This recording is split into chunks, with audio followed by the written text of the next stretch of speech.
اعوذ باللہ من الشیطان الرجیم بسم اللہ الرحمن الرحیم نحمدہ ونصلی علی رسولہ الکریم وعلی آلہ الطیبین الطاہرین المعصومین۔ محترم ناظرین، آپ کی خدمت میں سلام عرض کرتے ہیں۔ پروگرام مذاکرہ کے ساتھ اور ہمارے ساتھ حسب معمول مہمان شخصیت جناب قبلہ مولانا سید نجم الحسن نقوی صاحب، قبلہ آپ کو خوش آمدید کہتے ہیں۔ جی شکریہ، مہربانی۔ عزیزان گرامی، ٹاپک جو ہے ہمارا حقوق والدین ہے۔ پچھلی دفعہ بھی یہی ٹاپک تھا اور اسی کو آگے بڑھانا ہے آج، لیکن میں سب سے پہلے ہدیہ تبریک عرض کر رہا ہوں امام حسن عسکری علیہ السلام کی ولادت باسعادت کی مناسبت سے 8 ربیع الثانی 232 ہجری مدینہ میں امام حسن عسکری علیہ السلام پیدا ہوئے اور 8 ربیع الاول 260 ہجری میں سامرا میں آپ کی شہادت ہوئی اور آپ کی کل عمر 28 برس۔ آپ کا نام مبارک حسن ہے اور آپ کے القاب ذکی، عسکری، ابن الرضا اور آپ کی کنیت ابو محمد، اور آپ کا لقب جو مشہور ہے وہ ہے عسکری۔ عسکری اس وجہ سے ہے کہ آپ تقریباً 4 سال کے تھے کہ جب آپ اپنے والد گرامی کے ساتھ بغداد کے نزدیک یہ جو سامرا شہر ہے وہاں پر آپ کو حکومت کی طرف سے بلوایا گیا۔ 234 ہجری میں آپ کے والد کا ہمراہ، یعنی 2 سال تقریباً بنتے ہیں، اور اس وقت سے لے کر پھر آپ یہیں رہے، اور جہاں پر آپ کو رکھا گیا تھا وہ چھاؤنی تھی، فوجی علاقہ تھا، اس لیے وہاں پر جہاں پر لشکر رکھا جاتا ہے اس کو عسکر کہتے ہیں، تو اس لیے آپ کا لقب عسکری پڑ گیا ہے اس جگہ پہ رہنے کی وجہ سے جہاں پر حکومت نے مسلسل، یعنی آپ کے والد گرامی اور آپ کو بھی وہاں پر ایک قسم کا نظر بند ہی رکھا۔ آپ اللہ تبارک تعالیٰ کی طرف سے منصوص من اللہ امام ہیں، رسول پاک کے جانشین ہیں، اور 11ویں امام ہیں، 12ویں امام مہدی علیہ السلام کے والد گرامی۔ آپ کے معمولات میں اکثر ملتا ہے کہ آپ دن کو روزہ رکھتے تھے، قیام اللیل تھے، طولانی قنوت کرتے تھے۔ اللہ تبارک تعالیٰ نے آپ کو ولی کامل اور مسلمانوں کے لیے امام قرار دیا تھا، اور آپ کو ولایت تکوینی حاصل تھی، کون و ہستی میں اللہ کے اذن سے تصرف کر سکتے تھے، ولایت تکوینی اور ولایت تشریعی۔ آپ کی زندگی میں بہت سارے معجزات آپ کے ملتے ہیں۔ آج چونکہ گفتگو اگلے ٹاپک پر ہی کرنی ہے تو اس لیے میں آپ کی چند احادیث اور اقوال پیش کرتا ہوں۔ آپ کی حدیث ہے، آپ نے فرمایا کہ لوگوں سے بے جا بحث مت کرو کہ تمہاری آبرو ختم ہو جائے گی، اور زیادہ مذاق نہ کرو کہ لوگوں کو تم سے بات کرنے کی جرأت پیدا ہو جائے گی۔ فرماتے ہیں تواضع کی ایک قسم یہ بھی ہے کہ جس شخص کے پاس سے بھی گزرو اسے سلام کرو۔ ائمہ طہار، رسول پاک اور اسلام اور قرآن اور حدیث سب کا یہی فرمان ہے کہ ایک مسلمان دوسرے مسلمان کو ملے، ایک مومن دوسرے مومن کو ملے تو السلام علیکم کہے۔ فرماتے ہیں یہ تواضع کی ایک قسم ہے کہ جب بھی کسی دوسرے شخص کے نزدیک سے گزرو تو اسے سلام کرو۔ فرماتے ہیں اور کسی مجلس میں جاؤ تو بلند ترین جگہ تلاش کرنے کی بجائے اس سے کم تر جگہ پر بیٹھنے کے لیے تیار ہو جاؤ۔ اور یہ بھی ایک تربیت کا اہم ترین پہلو ہے جو امام نے فرمایا ہے، کیونکہ جب انسان اپنے ذہن میں ایک بنا لیتا ہے بات کہ مجھے اگلی صفوں میں بیٹھنا ہے، بلند ترین جگہوں میں بیٹھنا ہے، تو پھر جب اس کو جگہ وہ نہیں ملتی تو پھر ایک بے چینی سی اس کو رہتی ہے۔ تو پہلے سے انسان کو آمادہ رہنا چاہیے کہ مجلس میں جہاں جگہ ملے بیٹھ جائے، اور اپنے آپ کو سب سے بلند و برتر جگہ پر بیٹھنا کے لیے آمادہ کرنا خود ایک غرور اور تکبر کی علامت ہے۔ یہ جہاں جگہ ملتی ہے بیٹھ جانا چاہیے، یا جگہ پر وہ صاحب مجلس یا وہ جس نے وہ محفل منعقد کی ہے، اگر آپ کے لیے کوئی جگہ مقرر کی ہے تو آپ وہاں پر جا کے بیٹھ جائیں۔ فرماتے ہیں جاہل انسان کی تربیت کرنا اور کسی صاحب عادت کو اس کی عادت سے باز رکھنا کسی معجزے سے کم نہیں ہے، یعنی نہایت مشکل کام ہے کہ جاہل انسان کی تربیت کرنا، اور جو شخص کسی عادت کا ہو چکا ہے یعنی عادی ہو چکا ہے اس کو اس کی عادت چھڑوانا یہ کسی معجزے سے کم نہیں ہے۔ فرماتے ہیں کسی شخص کا احترام اس بات کے ذریعے نہ کرو جو اس کے لیے باعث زحمت ہو۔ یعنی بعض دفعہ دیکھا جاتا ہے کہ کسی محفل میں کوئی مذہبی شخصیت، کوئی روحانی شخصیت، کوئی علمی شخصیت بیٹھی ہے مثلا، تو اب اس کے احترام کے لیے بھی بار بار لوگ کبھی اٹھے گا کوئی بیٹھے گا، تو اس سے بھی ظاہر ہے کہ باقی لوگ۔ ایک دو اور حدیثیں بیان کرتا ہوں امام کی، اور اس کے بعد ہم اصل موضوع کی طرف آتے ہیں۔ امام حسن عسکری علیہ السلام کی جو نصیحتیں ہیں ان میں سے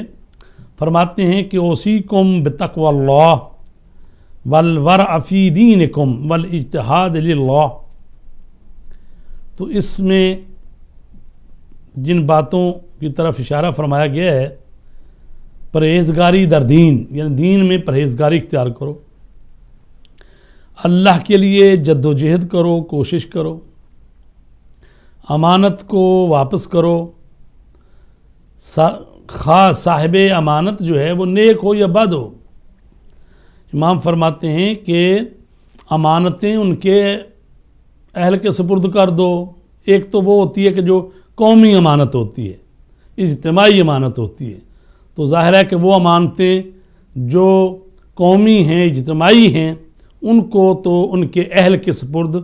کرنا چاہیے۔ اور ایک دفعہ یہ ہے کہ کوئی امانت آپ کے پاس رکھ جاتا ہے کہ یہ میری امانت ہے، تو ظاہر ہے کہ کوئی بہانہ نہیں ہونا چاہیے کہ یہ آدمی نیک نہیں ہے، برا آدمی ہے، تو اس کی رقم اور اس کے پیسے، اس کی چیزیں جو ہڑپ کر جو، یہ نہیں ہو سکتا۔ کہا گیا ہے کہ امانت کو واپس کرو، خواہ صاحب امانت نیک ہو یا بد ہو۔ امام فرماتے ہیں کہ اپنے سجدوں کو طول دو، اپنے ہمسایوں سے اچھا سلوک کرو۔ اگر تم نے یہ کام کیے اور لوگ کہیں کہ یہ شخص شیعوں میں سے ہے تو میں خوش ہوتا ہوں۔ تو امام حسن عسکری علیہ السلام نے یہ جو چیزیں بیان فرمائی ہیں، فرماتے ہیں اگر میرے شیعوں میں یہ چیزیں موجود ہوں تو پھر میں خوش ہوتا ہوں۔ تو ائمہ کی خوشنودی کے لیے ان کے پیروکاروں اور ان کے شیعوں میں یہ چیزیں پائی جانی چاہیے۔ فرماتے ہیں کونوا زینا ولا تکونوا شیئا، اے ہمارے شیعوں ہمارے لیے باعث زینت بنو، باعث ننگوار نہ بنو۔ فرماتے ہیں خوبیوں کو ہماری طرف نسبت دو اور برائیوں کو ہم سے دور کرو، کیونکہ جس حسن اور خوبی اور کمال کو بھی ہماری طرف نسبت دو گے وہ ہم میں موجود ہے، اور جو بری نسبت ہماری طرف سے اس کو ختم کرو گے تو وہ یقیناً ہم سے پہلے ہی وہ دور ہے۔ ہمارا کتاب خدا میں حق ہے اور پیغمبر اکرم صلی اللہ علیہ وآلہ وسلم سے نسبت اور خدا کی طرف سے طہارت اور پاکیزگی ہے۔ فرماتے ہیں اکثر ذکر اللہ و ذکر الموت و تلاوت القرآن والصلاة علی النبی والصلاة علی النبی فإن للصلاة علی رسول اللہ 10 حسنات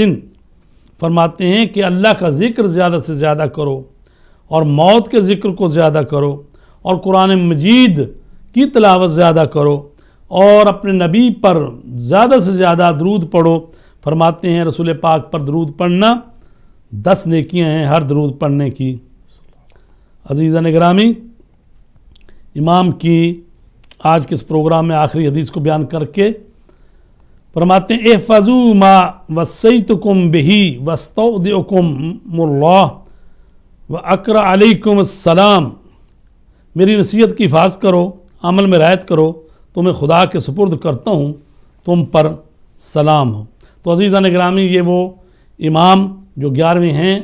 اور امام مہدی علیہ الصلوۃ والسلام کے والد گرامی، جن کی پوری زندگی تقریباً نظر بندی میں گزری۔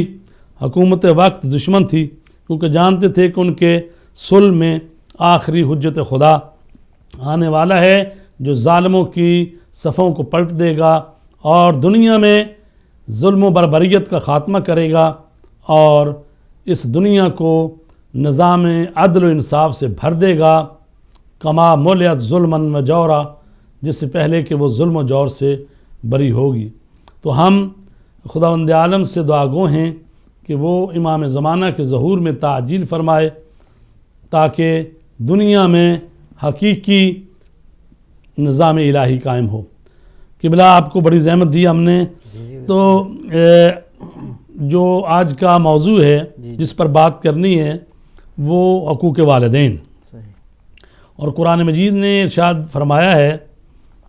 یعنی اگر تمہارے والدین کافر بھی ہوں، مشرک بھی ہوں، وصاحبہما فی الدنیا معروفا، تو دنیا میں ان کے ساتھ نیک برتاؤ کرو۔ تو اس پر آپ کیا کہتے ہیں کہ جن کے والدین جو ہیں وہ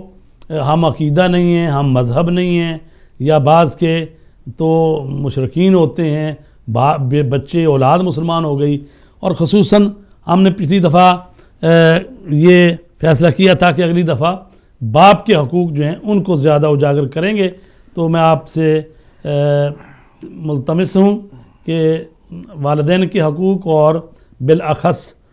باپ کے حقوق کے بارے میں ہمارے محترم ناظرین کو ارشاد فرمائیں۔ جی بسم اللہ الرحمن الرحیم، بہت شکریہ۔ جیسے آپ نے فرمایا ہے کہ گزشتہ گفتگو جو ہے وہ ہم نے والدہ کے حوالے سے تھوڑا سا ذرا زیادہ کیا ہے، اگرچہ اس میں شک نہیں ہے کہ دونوں کا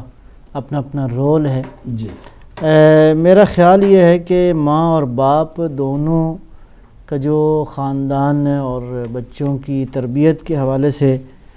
کردار ہے، غالباً اس کو یوں کہا جا سکتا ہے کہ ماں زیادہ تر بچوں کے احساسات کی تربیت کے حوالے سے اللہ نے اس کی ڈیوٹی لگائی ہے، اور ظاہر ہے کہ ماں واقعاً مرکز احساسات ہے، مرکز محبت ہے، اور باپ جو ہے وہ نسبتاً جو دی گئی ہے وہ عقلی تربیت اور آداب اور دنیا کے باقی جو معاملات ہیں ان کو سکھانے میں باپ کا ایک بہت بڑا رول ہے۔ اگر دیکھا جائے تو 2 تعبیرات قرآن اور حدیث میں بھی آئی ہیں باپ کے حوالے سے، ایک والد کا لفظ ہے کی ٹرمینالوجی ہے اور ایک لفظ اب ہے۔ جی، دونوں کے معانی کو دیکھا جائے تو بہت گہری بات سمجھ میں آتی ہے۔ لفظ والد تو وہی ہے کہ جو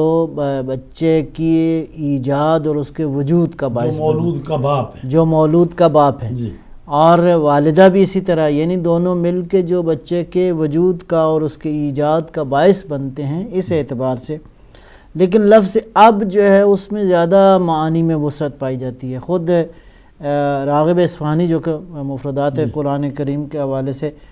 بہت بڑی مطلب ایک نام ہے ان کا، اور انہوں نے لفظ اب کا جو معانی لکھے ہیں اس میں ایک تو معنی ہے جو باعث سے ایجاد ہو، جی، وہ شخصیت جو تربیت کرے وہ بھی اب ہے، جو اصلاح کرے وہ بھی اب ہے، جو پرورش کرے وہ بھی اب ہے۔ یعنی خود لفظ اب کے اندر جو قرآن نے استعمال فرمایا ہے ایک وسیع معنی جو ہے وہ اس میں موجود ہے۔ لہٰذا اس معنی کے تناظر میں، اس معنی کی روشنی میں دینی اعتبار سے وہ والد جو کہ وجود کا باعث ہے اس کو بھی باپ اب کہا گیا ہے، جد کو بھی اب کہا گیا ہے، حتیٰ چچا کو بھی اب کہا گیا ہے، اور جو بھی مربی ہے تربیت کرنے والا. جی لہٰذا باپ کا جو ایک رول ہے، یہ الرجال قوامون علی النساء کی جو آیت ہے اس میں بھی گھر کی جو ایڈمنسٹریشن ہے، جو مینجمنٹ ہے، اس میں جو بنیادی رول قوام یعنی گھر کا جو قوام ہے، گھر کا جو جس کی وجہ سے گھر قائم رہتا ہے، وہ شخصیت جو ہے وہ والد ہے، وہ باپ ہے، جو کہ اس کا رول ہے. اس اعتبار سے، اس حیثیت سے ہم دیکھتے ہیں کہ شریعت نے بعض حقوق جو ہیں وہ باپ کے بھی مخصوص رکھے ہیں. مثال کے طور پر اپنی اولاد پہ جو ولایت کا حق ہے، حق ولایت جو ہے وہ باپ کو دیا گیا ہے کہ شرعاً ماں کی بجائے وہ باپ کو شریعت نے قرار دیا ہے. اسی طرح بعض مخصوص احکام کے حوالے سے ہم دیکھتے ہیں کہ باپ اگر دنیا سے چلا جاتا ہے تو اس کی قضا نمازیں جو ہیں وہ بڑے بیٹے پہ واجب ہے کہ وہ ان کو ادا کرے. ولایت یعنی جو باپ ہے اس کو ایک قسم کی حق حکومت ہے، یعنی باپ کا حکم چلے گا. جی ایسے ہی. تو ظاہر ہے کہ اس ولایت کا درجہ جو ہے اس کی اپنی فیملی تک ہے. جی فیملی، ہاں وہ ظاہر ہے کہ ولایت کے ہمسایوں تک تو نہیں سرایت کرے گا. میں وہی ظاہر ہے کہ نہیں، یہاں سے تھوڑا سا لفظ ولایت جو ہے وہ اس کے میں صرف میں نے کہا ایک گریز یہاں سے. میں اس لیے عرض کر رہا ہوں کہ ولایت کا معنی چونکہ حکومت بھی ہوتا ہے نا، والی ولی جو ہوتا ہے حکومت، تو ولی جو باپ ولی ہے اپنی اولاد کا، تو اس کا مطلب ان پر ایک نحو کی حکومت رکھتا ہے، یعنی ان کے باپ جو ہے وہ ان پر حکم چلا سکتا ہے. وہ ایسے ہی نا جی، میں بالکل میں اسی کو میں نے کہا تھوڑا سا تو مزید تو وہ ہو جائے کہ ایک باپ کو ولایت حاصل ہے، ایک حاکم شہر کو ولایت حاصل ہے، ایک اللہ کے ولی رسول اور ائمہ کو ولایت حاصل ہے، ایک ولایت جو ہے وہ البتہ اللہ کی ولایت ہی کے سلسلے میں تناظر میں یہ ساری ولایتیں اللہ کی ولایت تو ذاتی ہے، جی حقیقی، تو یہ سب اللہ نے دی ہے، اللہ نے دی ہیں. لہذا باپ کو ولایت حاصل ہے. یعنی یہ جو خصوصی احکام ہیں والد کے حوالے سے ہم دیکھتے ہیں کہ اسی اعتبار سے قرآن کریم نے جناب ابراہیم علیہ السلام کو امت مسلمہ کا باپ قرار دیا ہے. جی اور اسی طرح یہاں بھی ایک چھوٹی سی بات کر لوں کہ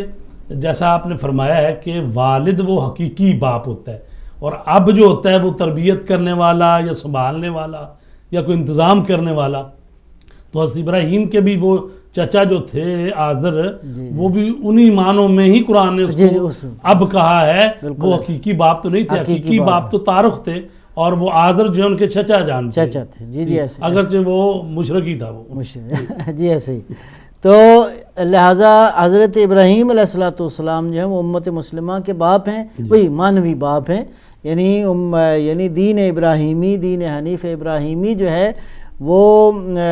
مرہون منت ہے حضرت ابراہیم علیہ السلام کا. اسی طرح نبی اکرم صلی اللہ علیہ وسلم کی حدیث مبارکہ ہے، میں اور علی جو ہیں ابوا ہذہ الامہ، ہم دونوں جو ہیں اس امت کے باپ ہیں. یعنی باپ ہیں یعنی اصل مربی، اصل تربیت کرنے والے ہم ہیں. البتہ اس معنی میں بھی دیکھا جائے کہ اس کائنات میں جو وجہ تخلیق کائنات ہیں نبی اکرم صلی اللہ علیہ وسلم، یہ کائنات بھی انہی کے اپنے وجود میں انہی کی مرہون منت ہے. اس معنی میں بھی درست ہے کہ پیغمبر ہی کے وجود کی برکت سے یہ ساری کائنات جو ہے، لہٰذا یہ امت اس اعتبار سے بھی. تو اب جو باپ براہ راست جو اپنی اولاد کا بھی باپ ہے، والد بھی ہے اور باپ بھی ہے، اس اعتبار سے وجود میں لانے کا بھی سبب ہے، اور اپنے بچوں کی تربیت اور ان کی امور کی دیکھ بھال نگہداشت کے حوالے سے بھی. تو جب یہ ساری باتیں جمع ہو جاتی ہیں تو اس اعتبار سے اس کے حقوق جو ہیں وہ بہت زیادہ بڑھ جاتے ہیں. لہذا یہی وجہ ہے کہ احادیث میں بھی، روایات میں بھی، قرآن کریم کی آیات کا بھی ہم نے گزشتہ اپنی نشست میں ذکر کیا ہے کہ خداوند عالم جو ہے وہ کس قدر اس امور کی اہمیت کا جو ہے وہ اس نے حکم دیا ہے. حدیث ہے، حدیث مبارکہ بہت ہی خوبصورت حدیث ہے، امام صادق علیہ السلام سے ہے. ارشاد فرمایا من نظر الی ابویہ نظر ماقت لہما وہما ظالمان لہو لم یقبل اللہ لہ الصلاۃ. عجیب حدیث ہے. فرمایا کہ اگر کوئی شخص اپنے والدین کی طرف غصے سے دیکھے گا تو اگرچہ انہوں نے ظلم ہی کیا ہو، اگرچہ انہوں نے اپنے بچے کے حوالے سے ظلم ہی کیا ہو، تو اللہ ایسے شخص کی، ایسی اولاد کی نماز قبول نہیں فرمائے گا۔ اللہ، یعنی خداوند عالم نے ان حقوق کی وجہ سے، ان ساری باتوں کی اہمیت کی بنیاد پہ یہ ساری جو ہے وہ دین نے احکام جو ہیں وہ دیے ہیں۔ اسی طرح روایت ہے امام صادق علیہ الصلوۃ والسلام ہی سے، نبی اکرم علیہ الصلوۃ والسلام سے حدیث ہے مستدرک الوسائل میں، من یضمن لی بر الوالدین وصلۃ الرحم اضمن لہ کثرت المال وزیادت العمر والمحبہ فی العشیرہ۔ اگر کوئی شخص مجھے یہ ضمانت دے کہ میں اپنے والدین کے ساتھ نیکی کروں گا جی اور صلہ رحم کروں گا، تو میں 3 چیزوں کی ضمانت دیتا ہوں۔ میں سمجھتا ہوں آج ہماری جو سوسائٹی میں مسائل موجود ہیں، یہ جو لوگ فقر و غربت کی مشکلات میں مبتلا ہیں، آج جو خاندانی مسائل کے حوالے سے میں سمجھتا ہوں کہ یہ حدیث بہت ہی اہم ہے۔ ارشاد فرمایا کہ جو شخص اپنے والدین کے ساتھ نیکی کرے، صلہ رحم کرے، میں 3 چیزوں کی ضمانت دیتا ہوں۔ ایک یہ کثرت المال، مال میں کبھی پریشان نہیں ہوگا، زیادت العمر، اس کی محبت جو ہے وہ اس کی عمر جو ہے زیادہ ہوگی، والمحبہ فی العشیرہ، خاندان جو ہے وہ محبت بھرے ماحول میں رہے گا، یعنی خاندان کے اندر محبت جو ہے وہ پیدا ہو جائے گی۔ لہٰذا یہ ساری باتیں جو موجود ہیں وہ اسی اعتبار سے، البتہ اس میں جو ہے وہ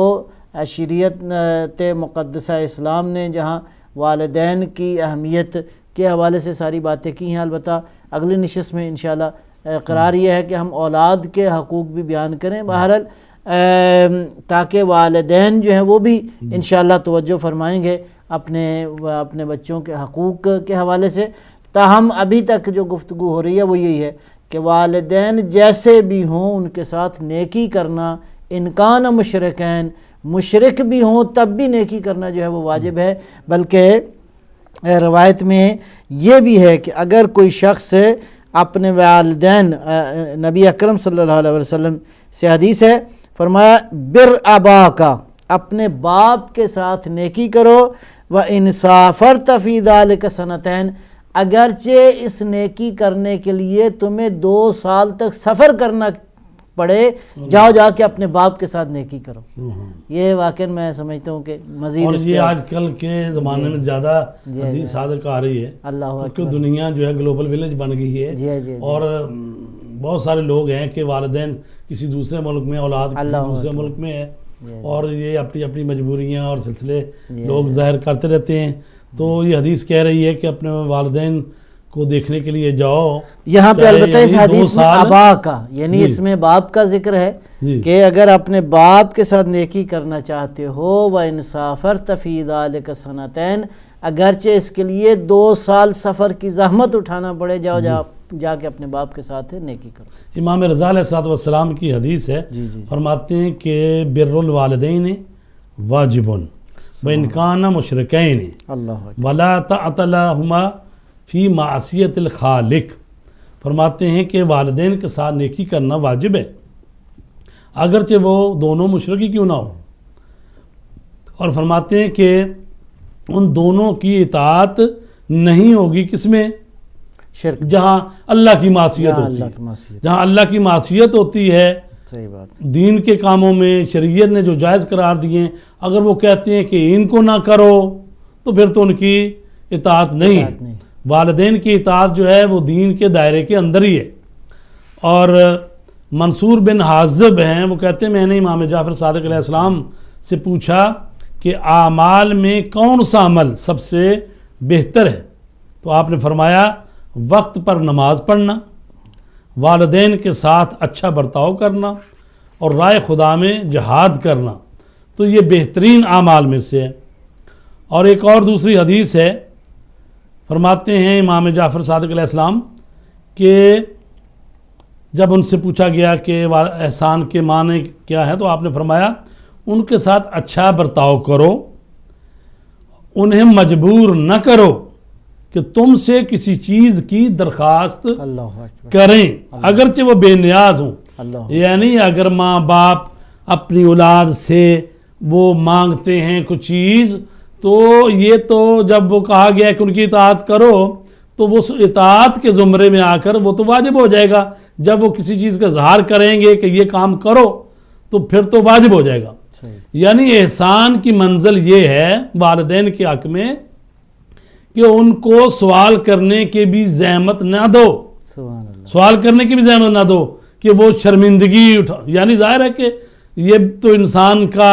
ایک نیچر ہے کہ جب وہ کسی سے سوال کرتا ہے تو چاہے باپ اپنی اولاد سے ہی سوال کرے تو وہ ایک قسم کی خفگی سی محسوس ہوتی ہے، اور پھر جو اولاد خود سے نیکی کرتی ہے اس کا مزہ اور ہے. ٹھیک ہے، دوست بھی دوست کو دیکھتے ہوئے جب کہتے ہیں جی یہ میرا اگر دوست تھا تو پھر اس کو میرے حالات کا پتہ نہیں ہے کہ جا کے مجھے کہنا پڑے کہ یہ میرے لیے کرو. تو لہٰذا اولاد بھی اگر ایسا ہی کرے کہ جیسے بعض دوسرے دوست یا مومنین کے پاس جب تک نہ جائیں یا اپنی داستان بیچارے پوری نہ سنائیں تو کوئی ان کی مدد کرنے کے لیے تیار نہیں ہوتا. اگر یہی حالت والدین اپنی اولاد سے کریں تو ظاہر ہے پھر کیا فرق ہوا. تو کہا گیا ہے کہ اولاد جو ہے وہ قبل اس کے کہ والدین کسی بات کا تقاضا کریں ان کو چاہیے کہ ان کی ضروریات کا ان کا خیال رکھیں. اور پھر یہ بھی اس حدیث میں تو یہ کہا گیا ہے کہ وہ انکان مستغنین، اگر وہ مستغنی بھی ہوں، مطلب یہ ہے کہ یہ نہیں ہے کہ بھی میرے باپ ماں کا ہر چیز ہے بھائی، نہیں، جو تم لے کے جاؤ گے کوئی ہدیہ کوئی تحفہ کوئی چیز کوئی لے کے جاؤ گے تو ماں کی اور باپ کی کیفیت اور ہوتی ہے کہ یہ میرے بیٹے نے دی ہے. مطلب آپ دیکھیں کہ بعض لوگ ہوتے ہیں ہر چیز ان کے پاس موجود ہوتی ہے، کوئی کسی قسم کی کمی نہیں ہوتی، لیکن اگر کوئی بیٹا مثلاً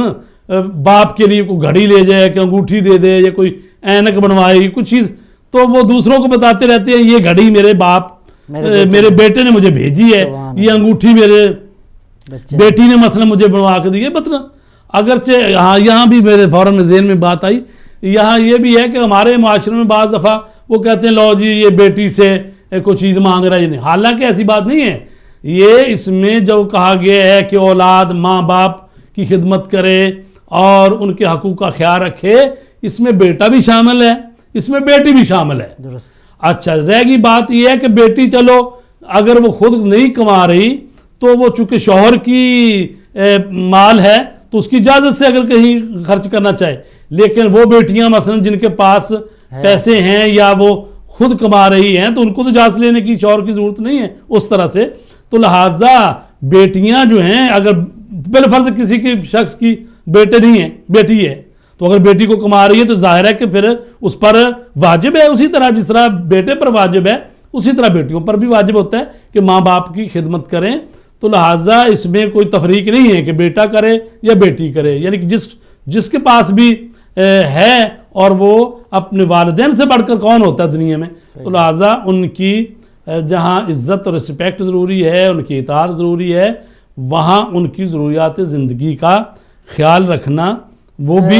ضروری ہے. اس میں مطلب اگر دیکھا جائے مجموعی طور پہ تو والدین کو جو پروٹوکول اللہ نے دیا ہے وہ یعنی واقعاً محسوس ہوتا ہے کہ حقیقتاً اللہ کی ذات کے بعد اگر پروٹوکول ہے تو وہ والدین کا ہے. اور خصوصاً بہرحال اللہ انشاءاللہ سارے والدین جو ہیں وہ اللہ تعالیٰ اگر کہیں مشکلات پریشانیاں ہیں تو اس کو بھی انشاءاللہ دور فرمائے، ہم دعا کرتے ہیں. تو میں یہ عرض کر رہا ہوں کہ وہ جو ہے نا وَلَا تَقُلْ لَهُمَا اُفْ،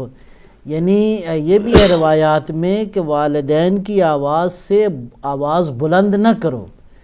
یعنی وہ جو تھا وَبِالْوَالِدَيْنِ احسانًا، اور یہ جو وَلَا تَقُلْ لَهُمَا اُفٍ وَقُلْ لَهُمَا قَوْلًا کریما. اور یہ جو ہے نا یہ جو جتنی مثالیں مثلا آپ نے بیان فرمائی ہیں یہ تو ہیں والدین کی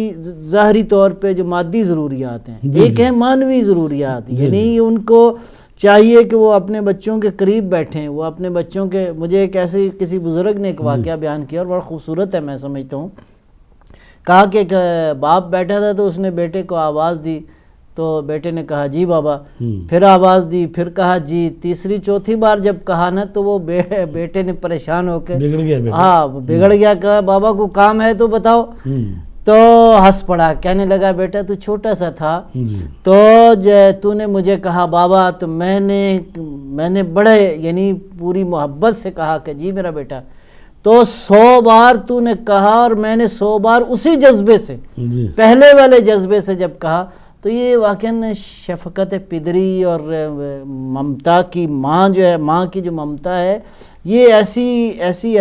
عظیم نعمتیں ہیں جو واقعاً انسان کو یعنی اگر خداوند عالم کی رحمت اور اس کے کرم کو دیکھنا ہو تو جو قریب ترین رشتہ ہے وہ یہی والدین ہیں. اور انشاءاللہ خداوند عالم ہمیں اس قابل بنائے کہ ہم خدا کی رحمت اور اس ہستی کو جو اللہ نے جس ہستی کو اپنا ہادی بنا کر بھیجا ہے اسے بھی رحمت للعالمین بنا کر بھیجا. تو یہ جو ہے جو قریب ترین رشتہ ہے، انسان اسی رشتے کا اگر احترام کرے اور اس رشتے کے تقاضوں کو پورا کرے تو خداوند عالم کی رحمتیں جو ہے وہ انسان کے لیے. اور پھر یہ بھی ہے کہ اگر آج ہم اپنے والدین کی خدمت کریں گے، صحیح بات، ان کی تعظیم کریں گے، ان کی دل سے عزت کریں گے، تو کل کو ہمیں بھی توقع رکھنی چاہیے کہ ہماری اولاد بھی ایسا جی ایسے کرے گی. ایسے ہی اور ایک حقائق ہے کہ بھئی ایک شخص تھا تو اس کا باپ جو ہے بوڑھا ہو گیا، تو جو جگہ ان کو دی گئی ہے، جو اچھے کمرے وہ تو آپ لے لیے گئے، میاں بیوی اور بچہ، اور ڈیوڑی میں یا وہ جو دروازہ باہر سے آتے ہی جو رستے میں کمرہ یا وہ کوریڈور پڑتا ہے اس میں اس کا بستر باپ کا لگا دیا گیا. اللہ اکبر. اچھا، اور پھر اس کو بھی کمبل ایک پرانا سا دے دیا گیا ادھر. تو جو اس کا پوتا تھا، اس شخص کا دادا جان جو تھے، تو اس نے دیکھا کہ یہ کیسا سلوک کیا جا رہا ہے دادا جان کے ساتھ. تو ایک دن اس نے یہ کیا کہ وہ جو کمبل تھا اس کو کینچی سے آدھا کاٹ کے نا تو وہ لے گیا اپنے کمرے میں. وہ اس کا بیٹا آیا باہر سے، اس نے دیکھا کہ بابا کے پاس وہ کمبل بھی آدھا ہی ہے. تو وہ کہا کس نے کاٹا ہے؟ وہ شور سا مچا ہے. وہ بیٹا اس کا آ گیا، اس نے کہا ابو یہ میں نے کاٹ کے رکھ لیا ہے. اس نے کہا کیوں کیا ہے یہ کام ایسا؟ اس نے کہا میں نے آپ کے لیے رکھ لیا ہے، میں نے کل آپ کو بھی بوڑھے ہوئیں گے نا تو یہ جو آدھا کمبل ہے میں آپ کو دے دوں گا. تو اس سے اس کو ذرا ایک جھٹکا لگا کہ بھئی واقعاً بچے تو دیکھ رہے ہیں نا جی. اگر آپ ماں باپ کی عزت اور رسپیکٹ نہیں کرتے پھر توقع مت رکھیں کہ آپ کی اولاد بھی آپ کو، جب آپ کو دیکھے کہ آپ آتے ہیں گھر میں والدین کے پاؤں دبا رہے ہیں، ماں باپ کی خدمت کر رہے ہیں، اور بالمباشرت جیسے پہلے بھی ہم نے کہا کوئی یہ نہیں کہا گیا کہ آپ کے پاس 4 پیسے آ گئے تو کہیں جی ہم نے نوکر رکھوا دیا ہے وہ ان کی دیکھ بھال کر رہا ہے، بلکہ کہا گیا ہے کہ والدین کی خود اپنے ہاتھوں سے ان کی جو خدمت کرو، ان کے لیے ان کے پاؤں دباؤ، ان کو کیا کہتے ہیں بوڑھے ہو گئے ہیں ان کے لیے جوتے سیدھے کرو، ساتھ لے کے جاؤ. جب باپ چل رہا ہو تو کہا ہے کہ باپ کے آگے آگے نہ چلو. اور باپ اگر کمرے میں آ جائے تو بیٹا یا اولاد جو ہے وہاں پر ان کو چاہیے کہ کھڑے ہو جائیں، احترام میں ان کو جگہ دے. یہ نہیں ہے کہ باپ آ کے کھڑا ہے اور بیٹا یا بیٹی جو ہے وہ اپنا آرام سے بیٹھے ہوئے ہیں اور باپ کہہ رہا ہے اٹھو بھائی اٹھو، پوچھو مجھے بھی جگہ دو بھائی. ٹھیک، ایک دفعہ دوستانہ ماحول ہوتا ہے وہ ٹھیک ہے، لیکن بہرحال اولاد کی یہ ذمہ داریوں میں سے ہے کہ ماں باپ کی عزت و احترام کریں. اور خصوصاً باپ جو ہے وہ جس گھر میں باپ کی عزت نہیں ہے، ظاہر ہے کہ وہ گھر جو ہے پھر وہ آگے بھی چل کر یہی اس میں آئے گی آفت کہ پھر وہ گھر کا، چونکہ گھر میں جو نظام اور سسٹم ہے اللہ نے بنایا اس میں ہے الرجال قوامون علی النساء. تو جو مرد ہے وہ گھر کا سربراہ ہے، اور یہ اسلامی معاشرے میں مرد سلاری ہے. بہرحال اس کو اگر ہم اس طرح سے کہیں گے شاید لوگ برا بنائیں کہ جناب یہ تو گھر میں یہ ظاہر ہے کہ گھر جو ہے پیار اور محبت اور اسی سے چلتے ہیں. یہ اس لیے ہے کہ جب خدا نخواستہ کبھی کو تھوڑا سا ادھر ادھر ہونے والی بات ہو تو اس وقت یہ قانونی اور فقہی باتیں جو ہیں اس وقت میدان میں آتی ہیں کہ دیکھو آپ ایک دوسرے کی رسپیکٹ نہیں کر رہے، احترام نہیں کر رہے، تو پھر یہ اس کا حقوق ہے، یہ اس کا حق ہے. وَإِلَّا گھر جو ہے اس کی بیس اور بنیاد وہی محبت اور پیار اور اظہار و قربانی پر ہے. لیکن یہ ہے کہ گھر میں باپ کی بھی عزت ہونی چاہیے اور ماں کی بھی عزت ہونی چاہیے، رسپیکٹ ہونی چاہیے. ایک واقعہ یاد آ گیا آپ کی اجازت سے. حضرت امام خمینی رضوان اللہ تعالیٰ علیہ کی زندگی میں ان کا بیٹا سید احمد نے جو رول ادا کیا ہے واقعاً میں سمجھتا ہوں بہت ہی خوبصورت مثال ہے اور زمانہ حاضر عصر حاضر کی مثال ہے. تو کس قدر کہتے ہیں کہ جناب سید احمد خمینی جو ہیں اپنے والد کو کبھی باپ کہہ کے نہیں پکارا. ویسے بھی حدیث میں ہے کہ باپ کا نام مت لو, جی جی, یعنی مطلب ادب سے, احترام سے, کسی لقب سے, کسی چیز سے. تو کہتے ہیں کہ سید احمد خمینی ہمیشہ اپنے باپ کو مرشد کہہ کے پکارتے تھے. اور ایک بار اپنے پوتوں کو, اپنی اولاد کو جو بٹھا کے, تو امام خمینی نے فرمایا, یہ سید حسن خمینی جو اس وقت امام کے پوتے ہیں قم میں, تو فرمایا کہ بیٹا اگر باپ کا احترام سیکھنا ہے تو اپنے باپ سے سیکھو کہ اس نے کس قدر زندگی میں احترام کر کے. اور میں سمجھتا ہوں کہ امام خمینی کی کامیابیوں میں سے ان کے خاندان کا ایک بہت بڑا رول ہے, اگرچہ ان کی ذاتی شخصیت بھی اس میں کوئی شک نہیں ہے, لیکن سمجھ میں یہ آتا ہے کہ بڑے لوگوں کی کامیابی میں ان کے گھر کا ماحول بہت بڑا دخیل ہے. یعنی اس میں نبی اکرم صلی اللہ علیہ وسلم کی مثال بھی دی جا سکتی ہے یقیناً. وہ تو ظاہر ہے جو ہمارے لیے رول اور ماڈل نمونہ رسول پاک کی ذات ہے, اہل بیت اطہار ہیں, سب سے بڑھ کر جناب سیدہ اور رسول پاک. اب اسی پر مجھے بات یاد آ گئی کہ جب قرآن مجید کی آیت آئی کہ تم رسول پاک کو اس طرح سے نہ پکارو جس طرح تم آپس میں ایک دوسرے کو پکارتے ہو, اور ان سے کہو کہ یا رسول اللہ انظر علینا, یعنی یا رسول اللہ ہماری طرف نظر کرم فرمائیے. تو یہ جو سنی باتیں تو جناب فاطمہ زہرا سلام اللہ علیہا نے بھی جب رسول پاک آئے تو انہوں نے یا رسول اللہ کہنا شروع کر دیا. تو رسول پاک نے فرمایا میری بیٹی یہ آیت دوسروں کے لیے آئی ہے, آپ مجھے بابا جان ہی کہہ کر پکاریں, اس سے میرے دل کو سکون ملتا ہے. تو لہٰذا آج کی نسل جو ہے نا وہ شرمندگی بعض دفعہ محسوس کرتے ہیں کہ ابا جان, بابا جان یا وہ محترم الفاظ سے وہ ہیلو ڈیڈ وہ مطلب ہے. تو لہٰذا اسلام جو ہمیں طریقہ کار سکھاتا ہے اس پر ہمیں چلنا چاہیے. تو ہم ایک چھوٹی سی بریک لے رہے ہیں اور حاضر ہوتے ہیں چھوٹی سی بریک کے بعد, اور اس کے بعد آپ کی لائیو کالیں بھی لیں گے, اور حقوق والدین کے سلسلے میں آپ بھی کوئی بات شیئر کرنا چاہیں یا کوئی سوال کرنا چاہیں, ہم حاضر ہیں. تو جا رہے ہیں ایک چھوٹی سی بریک پر.